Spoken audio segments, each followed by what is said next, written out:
Hi, this is Alex from phpacademy.org, and this is a video tutorial for the new Boston.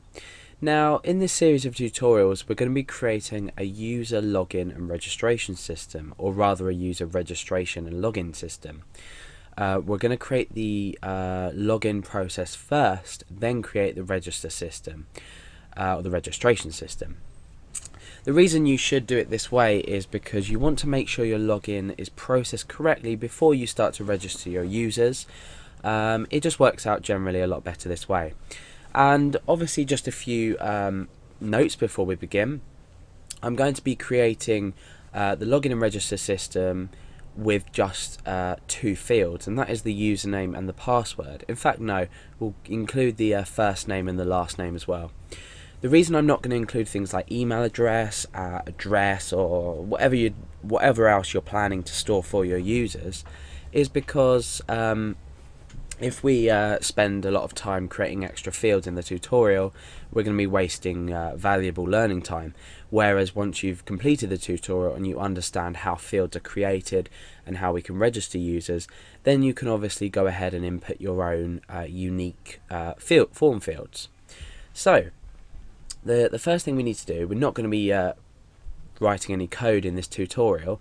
We're going to be coming over to PHP MyAdmin, and we're going to be setting up our table in which we're going to store user data.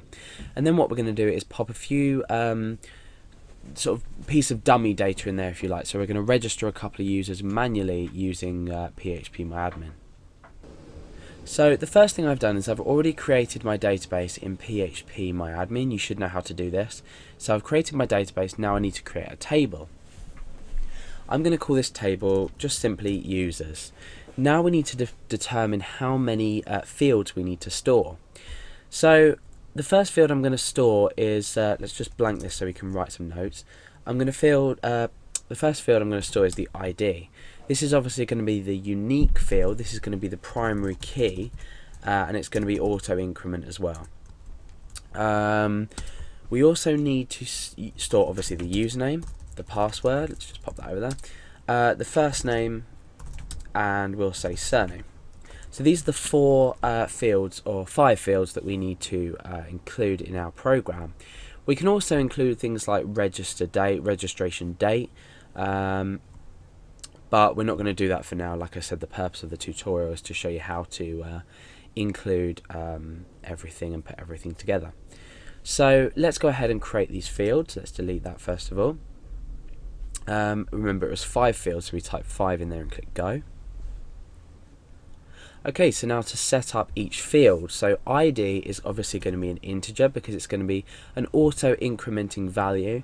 So let's go ahead, that's int by default.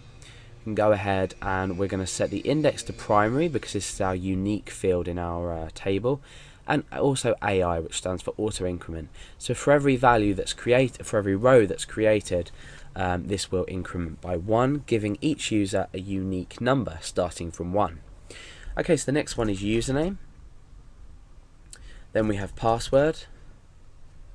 Then we have first name. And also we have surname. So for the username and password, we're going to pick a varchar data type. The same with the first name and the last name, so we can do these while we're selecting the others. Okay, so the username and password, I'm going to give a limit of both 30 characters.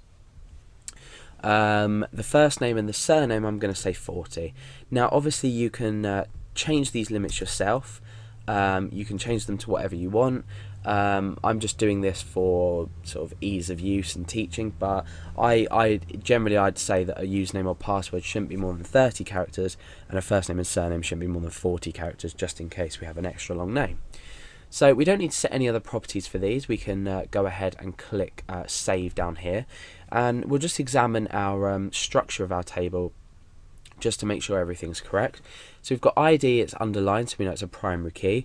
We've got auto increment on this under the extra, and int is 11 characters, that's absolutely fine. This could be a small or medium int, but we'll keep it at this just in case we need to register lots and lots and lots of users.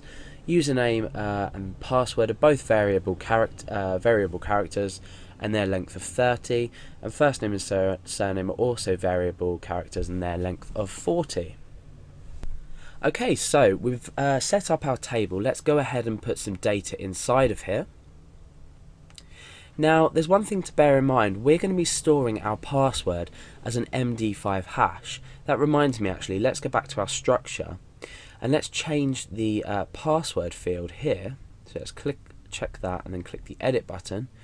Let's change this to 32.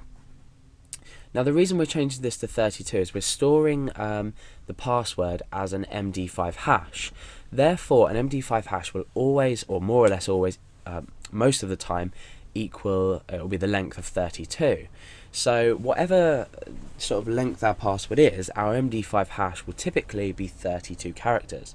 So we're storing a 32 character password in here because that will be the MD5 hash.